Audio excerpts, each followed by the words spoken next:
Hello guys, welcome back to my channel. ഇന്ന് ഞാനാണെങ്കിൽ ഉണ്ടാക്കാൻ പോകുന്നത് മാഗിയാണ്. മാഗി ഞാൻ ഉണ്ടാക്കുന്ന രീതിയാണ് നിങ്ങൾ കാണിച്ചിരുന്നത്. എന്റെ കുട്ടികൾക്കും ഹസ്ബൻഡിനും എല്ലാം വളരെ ഇഷ്ടമാണ് ഇങ്ങനെ മാഗി ഉണ്ടാക്കുന്നത്. അപ്പൊ നിങ്ങൾ ഇതേപോലെ ട്രൈ ചെയ്ത് നോക്കിയിട്ട് നല്ലതാണോ, എങ്ങനെയുണ്ട്, ഇഷ്ടപ്പെട്ടോ എന്ന് കമന്റ് ഇടുക. ഓക്കെ, ഇനി നമുക്കത് കാണാം.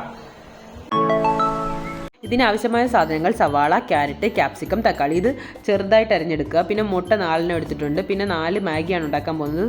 1 ടീസ്പൂൺ മുളക് പൊടിയും 1/2 ടീസ്പൂൺ മഞ്ഞൾപ്പൊടി എടുത്തിട്ടുണ്ട്. പിന്നെ 1 ഗ്ലാസ് വെള്ളവും ടൊമാറ്റോ കെച്ചപ്പും സോയാ സോസും. ആദ്യം തന്നെ അടുപ്പ് കത്തിക്കുക. അതിനുശേഷം ചട്ടി വെക്കുക. നമുക്ക് ഏത് പാത്രമാണ് വെക്കേണ്ടത് അത് വെക്കാം. ഞാനിപ്പോൾ 4 ഉണ്ടാക്കുന്നതുകൊണ്ടാണ് വലിയ പാത്രം ഇട്ടേക്കുന്നത്. നല്ല വലിയ പാത്രം ഇച്ചിരി കുക്ക് ചെയ്യാൻ എളുപ്പമാണ്. അതുകൊണ്ട് വലിയ പാത്രം എടുത്തു. പിന്നെ എണ്ണ ഒഴിച്ചു. എപ്പോഴും സൺഫ്ലവർ ഒഴിക്കാൻ ശ്രദ്ധിക്കുക, വെളിച്ചെണ്ണ ഉപയോഗിക്കാതിരിക്കുക. പിന്നെ നമ്മൾ അരിഞ്ഞു വെച്ചേക്കുന്ന കടുക് പൊട്ടിച്ചു. അതിനുശേഷം നമുക്ക് അരിഞ്ഞു വെച്ചേക്കുന്ന സാധനങ്ങളെല്ലാം ചേർത്ത് നമുക്ക് ഇളക്കാം. പിന്നെ ഞാൻ ഈ ഉണ്ടാക്കുന്ന ഇതേ രീതിയിൽ തന്നെ നമുക്ക് നൂഡിൽസ് ഉണ്ടാക്കാം, പാസ്ത ഉണ്ടാക്കാം. രണ്ടും നല്ല ടേസ്റ്റ് ആയിരിക്കും ഇങ്ങനെ ഉണ്ടാക്കിയാൽ. നിങ്ങൾ മാഗിയോ നൂഡിൽസോ പാസ്റ്റയോ നിങ്ങളുടെ കയ്യിൽ എന്താണോ ഉള്ളത് അത് വെച്ച് ചെയ്ത് നോക്കുക. നല്ല ടേസ്റ്റാണ്. ട്രൈ ചെയ്തിട്ട് കമൻറ്റ് മറക്കാതെ ഇടുക. അപ്പോൾ ഇത് ഒന്ന് വഴണ്ട് വരട്ടെ. വഴണ്ട് വരുന്നത് വരെ നമുക്ക് എന്ത് ചെയ്യാം, മുട്ട ഒന്ന് പൊട്ടിച്ചെടുത്തെടുക്കാം. 4 മുട്ടയും പൊട്ടിച്ചൊരു പാത്രത്തിൽ ഒഴിച്ചിട്ടുണ്ട്. അത് മിക്സ് ചെയ്ത് വെക്കാം. അപ്പോൾ അത് മിക്സ് ചെയ്ത് വെക്കുന്ന ഇതേ സമയത്ത് തന്നെ നമുക്ക് വഴണ്ട് വരാൻ കുറച്ചുകൂടി സമയം വേണം. അപ്പോഴത്തേക്ക് നമ്മൾ എന്ത് ചെയ്യും, ആ മാഗി എല്ലാം കവറിൽ നിന്ന് പൊട്ടിച്ചെടുത്ത് പീസാക്കി വെച്ചു.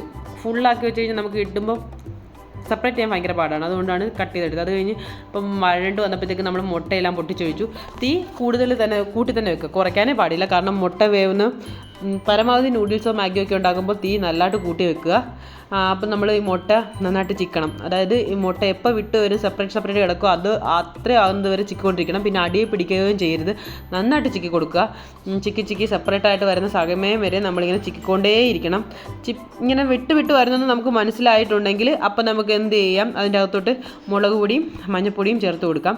മുളക് പൊടിയും മഞ്ഞൾപ്പൊടിയും ചേർത്തതിന് ശേഷം നന്നായിട്ട് ഇളക്കിക്കൊണ്ടേയിരിക്കണം. കാര്യം അതിനൊരു പച്ചച്ചെവിയുണ്ട്, അത് മാറണം. അത് കൂടാതെ ഈ അടിക്ക് പിടിക്കാനുള്ള ടെൻഡൻസി കാണും, കാരണം തീ കൂട്ടി വെച്ചേക്കല്ലേ.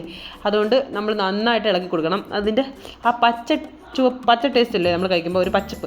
ആ മുളക് പൊടിയുടെയും മഞ്ഞൾപ്പൊടിയുടെയും അതിൻ്റെ ആ കുത്തലൊന്ന് മാറി കഴിയുന്നത് വരെ നമ്മൾ ഇളക്കിയിട്ട് അതിനുശേഷം നമുക്ക് ഇതിൻ്റെ അകത്തോട്ട് എന്ത് ചെയ്യണം, തീ ഇനി കുറച്ച് വെക്കണം. കാരണം സോസ് ഒഴിക്കാൻ പോവാണ്. സോസ് ഒഴിക്കുമ്പോൾ നമുക്ക് അടിക്ക് പിടിക്കുമോ, എന്തെങ്കിലും തീ കയറുമോ, എന്തെങ്കിലുമൊക്കെ ബുദ്ധിമുട്ടുണ്ടാകും. അത് ചെയ്യാതിരിക്കാൻ വേണ്ടി നമ്മൾ എന്ത് ചെയ്യണം, ഒന്ന് തീ കുറച്ച് വെച്ചിട്ട് നമുക്ക് സോസ് ഒഴിക്കാം. ആദ്യം ടൊമാറ്റോ സോസ് ഒഴിക്കണം, പിന്നെ സോയാ സോസ് ഒഴിക്കണം. നിങ്ങൾക്ക് എത്രയും വേണോ നിങ്ങളുടെ ഇഷ്ടത്തിന് ഒഴിക്കാം. അത് ഓരോരുത്തരുടെ ഇഷ്ടത്തിനനുസരിച്ച് ഒഴിക്കുന്നത്.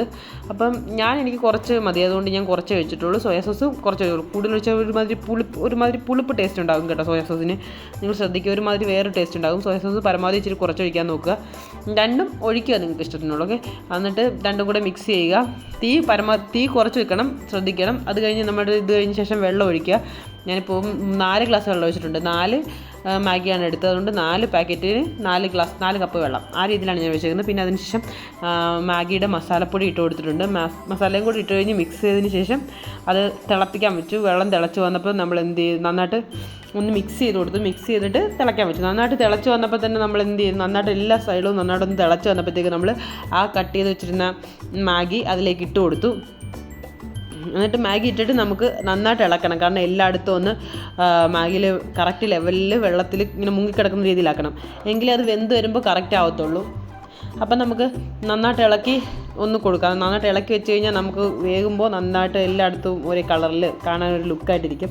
അപ്പം അത് ഇളക്കി കൊടുക്കാം. കുറച്ച് ഇളക്കി കൊടുത്തിട്ട് നമുക്ക് എന്ത് ചെയ്യാം, നന്നായിട്ട് വേവാൻ വേണ്ടി കുറച്ച് നേരം വെച്ചേക്കാം. എന്നിട്ട് നന്നായിട്ട് വെള്ളം വറ്റി തീരുന്നത് വരെ, അതിൻ്റെ അകത്തുള്ള വെള്ളം എല്ലാം വറ്റി തീർന്ന് കണ്ടോ, ഇപ്പോൾ വെള്ളം വരുന്നുണ്ടോ, ആ വെള്ളം വറ്റി തീർന്ന് മൊത്തം ഒന്ന് സെറ്റാകുന്നത് വരെ വേകാം.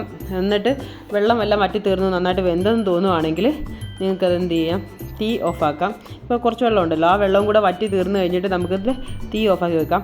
ആ വെള്ളം എല്ലാം വറ്റി തീർന്നിട്ട് നന്നായിട്ട്, നിങ്ങൾക്ക് ചിലർ ഇച്ചിരി വെള്ളമായിട്ട് കഴിക്കാൻ ഇഷ്ടമുള്ളവരുണ്ട് കാണും, ചിലർ വെള്ളമില്ലാതെ. എനിക്ക് വെള്ളമില്ലാത്തതാണ് ഇഷ്ടം എൻ്റെ കുട്ടികൾക്ക്. അപ്പോൾ ഇപ്പോൾ വെള്ളം എല്ലാം വറ്റി തീർന്നിട്ടുണ്ട്. അപ്പോൾ വെള്ളം വറ്റി തീർന്ന് കഴിഞ്ഞാൽ നമുക്കിത് തീ ഓഫാക്കാം. തീ ഓഫാക്കി കഴിഞ്ഞില്ല അല്ലെങ്കിൽ പിന്നെ അടിക്ക് പിടിക്കും പെട്ടെന്ന് തന്നെ. മാഗിയാണെങ്കിൽ പെട്ടെന്ന് അടിക്ക് പിടിക്കുന്ന സാധനമാണ് കേട്ടോ, ശ്രദ്ധിക്കണം. നിങ്ങൾക്ക് എത്ര വറ്റി കറക്റ്റ് ആയിട്ടുണ്ടെന്നോ അപ്പം തന്നെ നിങ്ങൾ തീ ഓഫാക്കുക.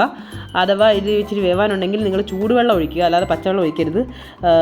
ഇപ്പോൾ വറ്റിയിട്ടുണ്ട്. ഞാനിത് പാത്രത്തിലോട്ട് മാറ്റാൻ പോകും. ചെറുതായിട്ട് തണുപ്പിച്ചിട്ടാണ് പാത്രത്തിലോട്ട് മാറ്റുന്നത്. എന്നിട്ട് പാത്രത്തിലോട്ട് മാറ്റി, ഇത് എൻ്റെ കുട്ടികൾക്ക് കൊടുക്കുന്ന പാത്രമാണ്.